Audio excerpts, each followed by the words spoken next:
Hey guys, welcome back to another video. Guys, it is Monday morning. It's a beautiful morning. I'm feeling good, doing good, I'm looking good, smelling good. It's all good. And guys, I'm gonna drop this video speaking on the gig workers, specifically the drivers. Most drivers already know that they are being manipulated, cheated, stolen from, and programmed to work harder for less money. I'm sure most gig delivery drivers already know this. That you are a mobile sweatshop and that you are at the mercy of any lying customer, any incompetent restaurant, and you're at the mercy of a for-profit, soul-sucking, demoralizing app. And the ringleader of this gig mobile sweatshop mafia is DoorDash.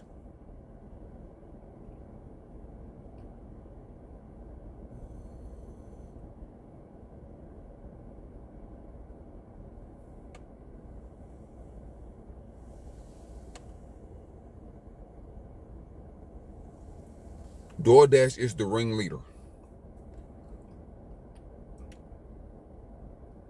I mean, everybody knows they have been sued. They have had settlements. They have had all kinds of problems with their platform when it comes to stealing driver tips, scamming customers, the customer scamming drivers. Everybody's scammers. The customers are scamming drivers, and DoorDash is scamming the restaurants, the customers, and the drivers. They're stealing from everybody. But, of course, this is America. And America is a vulture, a capitalist society of vultures. So this is how we roll. The scam just continues to go, and it continues to grow, and this scam continues to grow, and the scam continues to grow. Then that's how this country rolls.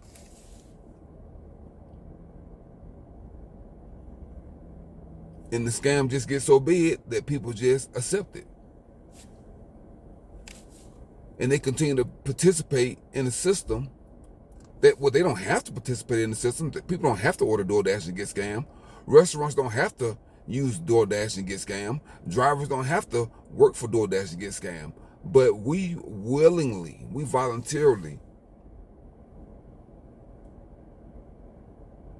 voluntarily become slaves and scammers. And then we get mad at these apps for doing weird stuff.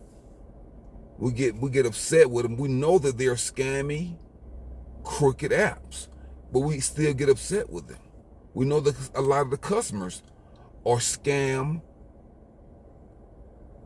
grifters, and con men and women, but we get upset with the apps.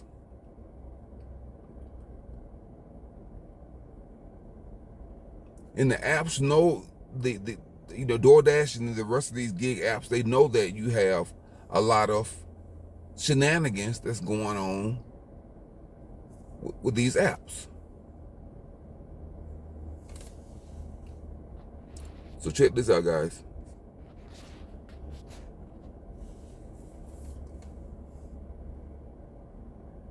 Gig workers in the U.S. increased by 170% between 2019 and 2021. Business Insider determined this changes gig workers from 1.8 million to almost 5 million by analyzing tax data from 90 gig economy platforms and apps. Additionally, the demographics of gig workers shifted, becoming younger and more female. See? Now, there are two problems with this demographic. And let me tell you what it is. Younger drivers are less experienced drivers. They're more emotionally immature. They're more likely to have road rage. They're more likely to speed. And they're more likely to take crap orders and do anything. And it's another thing they forgot to mention in here. Not only are the drivers younger and more female, the drivers are more mentally challenged.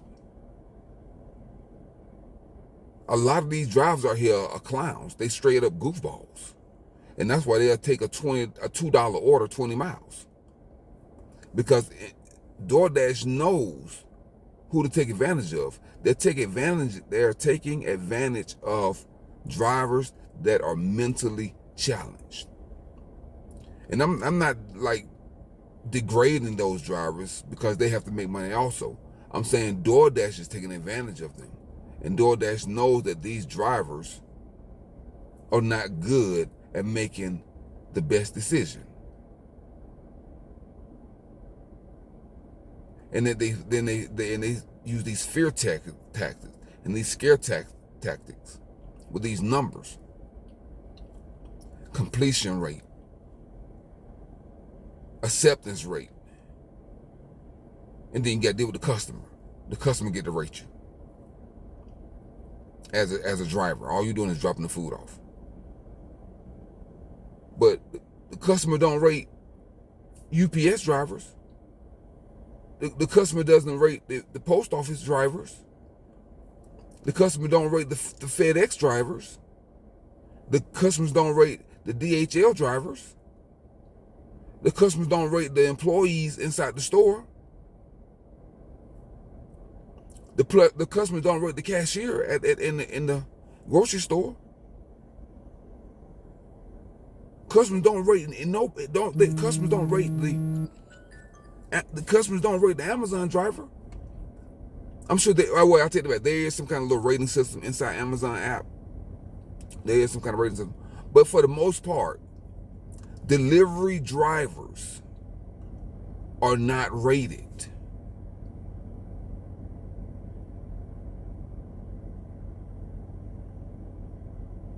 They are not rated. And what is the purpose of the rating system? The purpose of the rating system is supposed to be to gauge the quality of the driver. But the customer don't get to pick the driver. So what's the purpose of the rating system?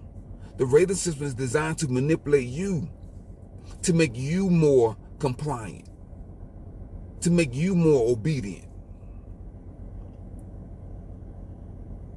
Normally, the rating system is designed so the customer can decide and choose whether they want to give that business its business.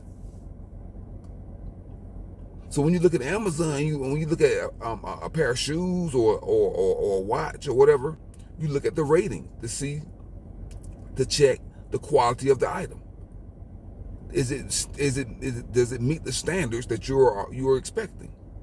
Is the quality there? Is the performance there? Is it the style, the fashion? Is it what you're expecting? And then you read the reviews based on that. Hold on, guys.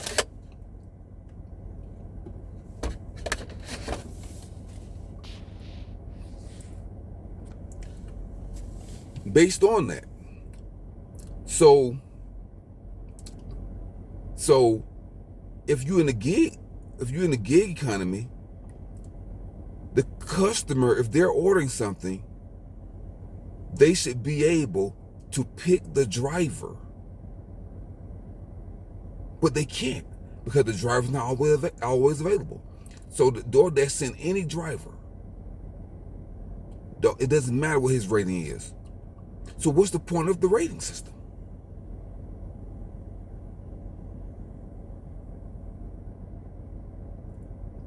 So when an order pops up for the driver, can the driver see the customers'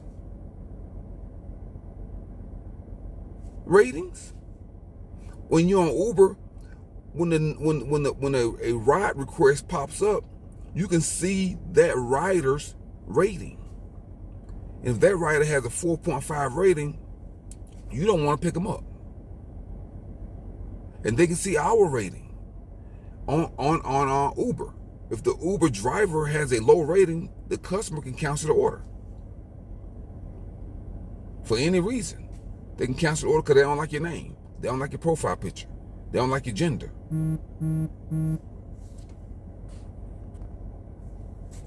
See, guys? So that's how that works. You know, even on Instacart, we can't, I deliver Instacart, we cannot rate the customer. We can give them a thumbs up or thumbs down, but we can't rate them. But the customer can see our rating.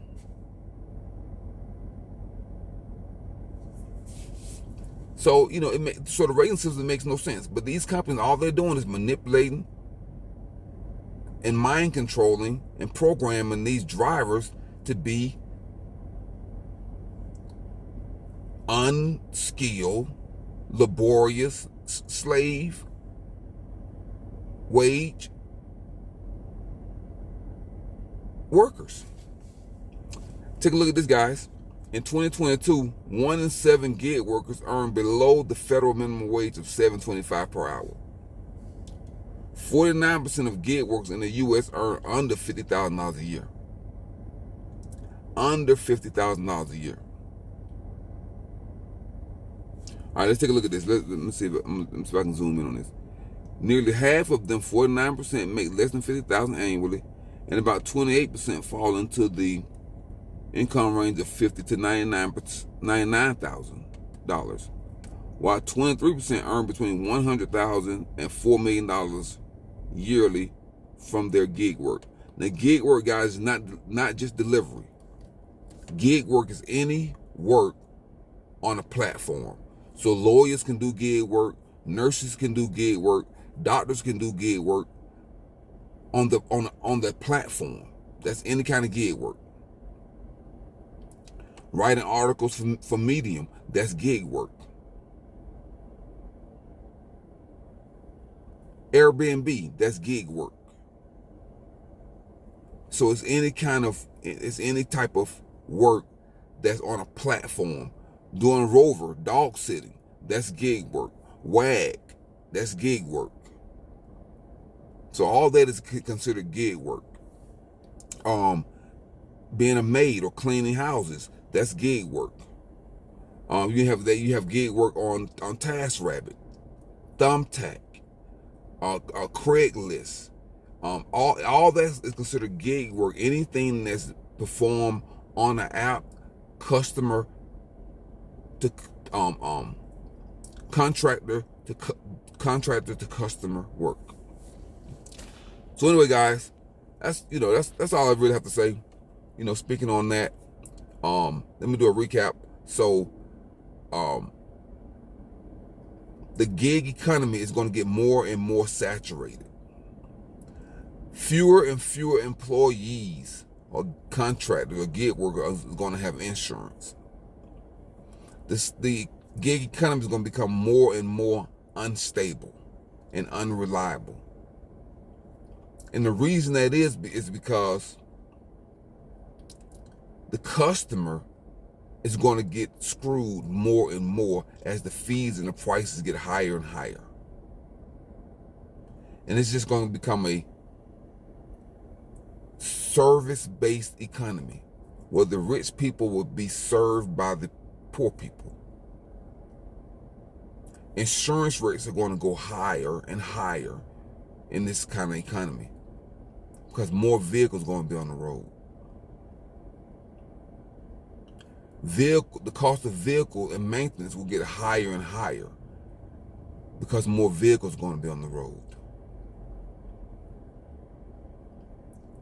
Food is going to get higher and higher for the same reason.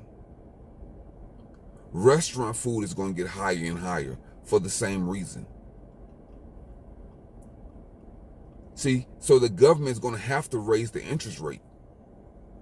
Everything have to get higher and higher to slow down the greedy, gluttonous psychopaths that will not stop spending. This country has a spending problem. And it's gluttonous. And if you believe in the Bible, gluttony is a sin. It's gluttony. This country has a spending problem. All the delivery drivers, they are delivering food. And 50% of those people, it's probably higher than that, they can go get their own food.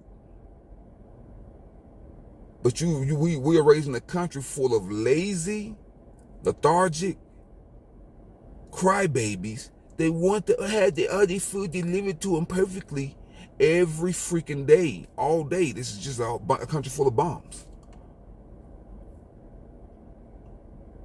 Poor people ordering DoorDash. Rich people ordering DoorDash. And they sitting on their lazy ass and want to give you a $5 tip to deliver $10 worth of McDonald's to their mansion. What kind of trifling shit is that? It's trifling. Anyway, guys, until next time, keep your house clean, keep your life clean, keep your car clean, keep your body clean, keep your mind clean. And guys, be kind to your pets, be kind to your kids. You are all they have. Have honor, have dignity, have respect. Be a human, not a racist, not a jerk, not a weirdo. Until next time, guys, Country Band 777, signing off. Now go and conquer yourself. Peace.